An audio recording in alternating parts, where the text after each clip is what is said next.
Vai para a escola, volta, almoça, vai para o curso de inglês, natação, música, dança, judô, chega em casa, dá oi para os pais, faz dever de casa. Essa maratona é saudável para crianças e adolescentes? Esse é o nosso tema de hoje. Fique com a gente, está no ar o Educação.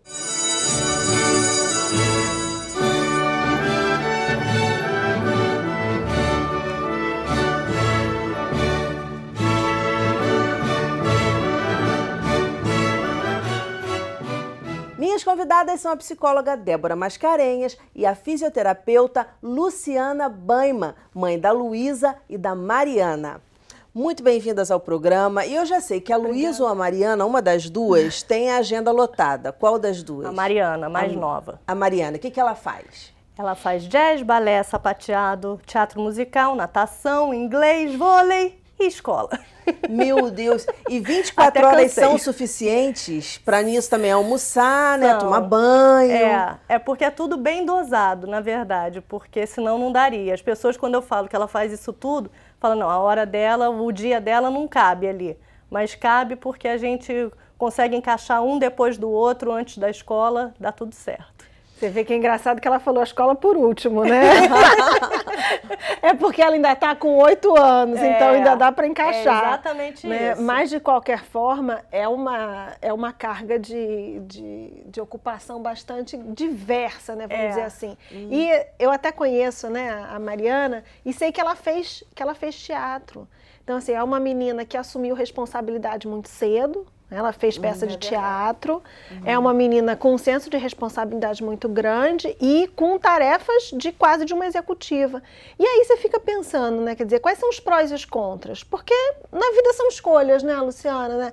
A gente tem que escolher e estar consciente um pouco quais são os prós e contras. No caso da Mariana, as coisas caminham bem. Ela assumiu algumas responsabilidades, tem aí as estratégias de escape que ela criou, né, para ficar mais tranquila, aliviar, mas a gente precisa pensar no tempo livre que eles precisam ter, a gente não pode esquecer. É exatamente isso, eu queria pegar tudo, né? Primeira pergunta, ela tem essa agenda todo dia, ela tem todas as atividades? Não. Ela tem em média quantas atividades por dia? Fora contando já a escola? 2 atividades. A escola mais 2 atividades. Isso consome dela mais ou menos quantas horas por dia? Fora a escola, umas 2 horas. Mais umas 2 horas? Então seria o quê? Umas 8 horas, 10 horas por dia. Como é que é para ela isso? À medida que você foi dando mais coisas, colocando mais coisas na agenda dela, que ela foi pedindo também, não sei como é que isso aconteceu. Em algum momento ela mostrou que não estava preparada para isso e aí teve que haver uma reorganização ou não? Ela sempre se mostrou muito preparada para dar conta de todas essas atividades? Ela sempre se mostrou preparada porque também a gente sempre dividiu muito bem isso. Porque acontece que ela faz o jazz e o sapateado no mesmo dia. É um emendado do outro. Então ela vai para uma mesma academia e fica nessa academia durante 1h30. Entendeu? Então ela não tem a correria de um lugar para o outro. A escola dela não tem nenhuma atividade extra, por isso que eu acabei procurando lugares que tivesse essa possibilidade de você emendar 2 atividades e ela não ter que ficar se deslocando, que para mim é o pior, é esse deslocamento também, de você sair de um lugar de táxi, de ônibus, de carro com a mãe motorista, perdendo esse tempo também. Então tudo é perto de casa, é outra coisa muito importante que eu acho. É tudo muito perto de casa, para também dar essa possibilidade de deslocamento dela mais fácil, tanto a pé quanto de táxi ou de ônibus, como for. Da grande autonomia.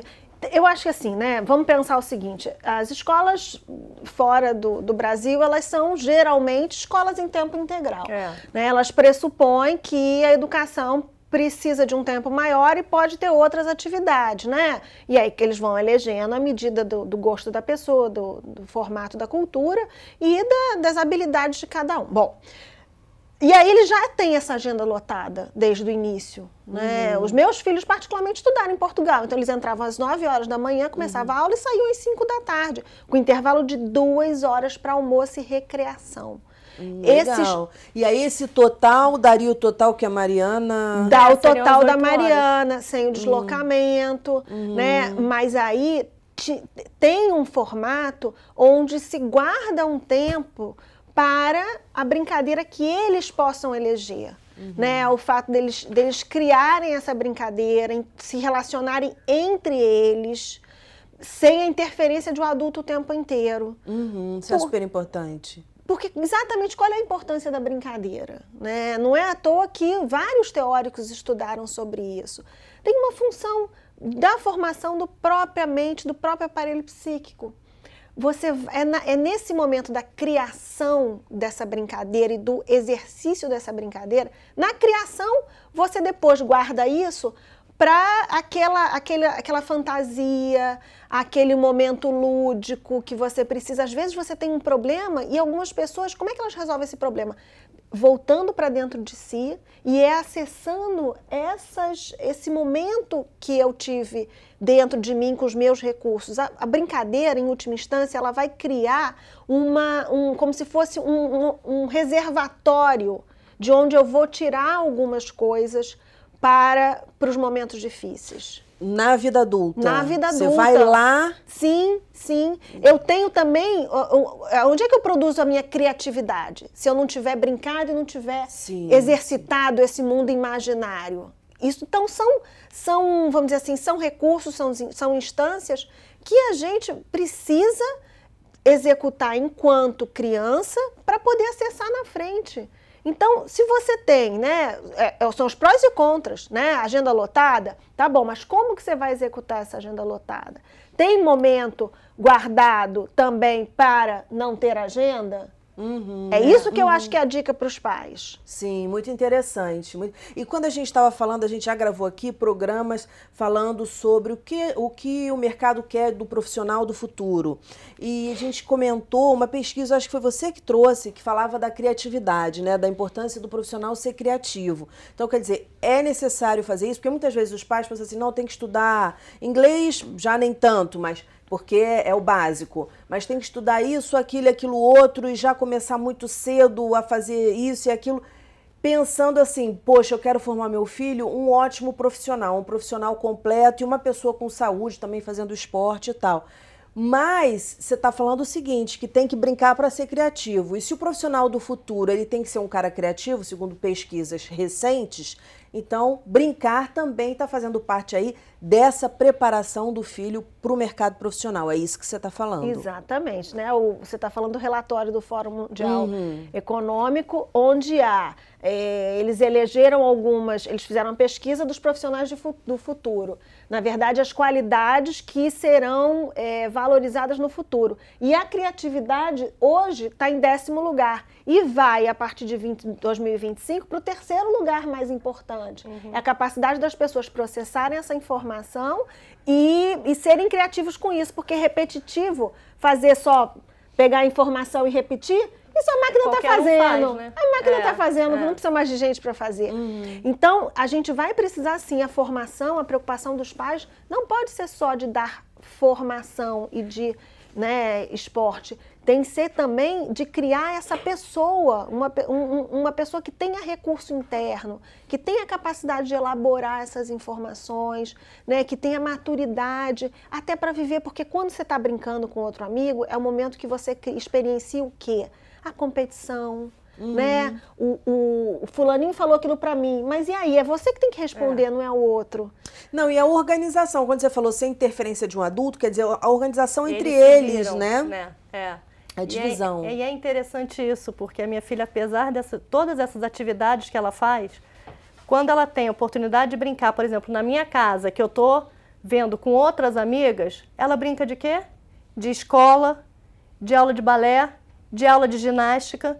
Então, ela acaba criando brincadeiras com as amigas como se ela estivesse fazendo uma outra atividade, como se ela ainda estivesse elaborando essas atividades dela. Ah, ótimo. Então, elaborando o que ela acabou de ver. né? Ou o que ela acabou de ver ou o que ela gostaria de ver, como é a ginástica, que agora ela cismou que ainda quer fazer ginástica artística. Eu falei, minha filha, na sua agenda não cabe mais nada. Quer dizer, é ela que busca isso. Ela porque muitas vezes a gente vê os pais querendo encher a agenda dos filhos, né? Não, o que é bom para você é o inglês, não é bom para você fazer, sei lá, francês, não é bom para você... Você estava, antes da gente começar a gravar, falando que tem alguém que está estudando japonês, né? Uma amiguinha. Não, é bom estudar um mandarim, né?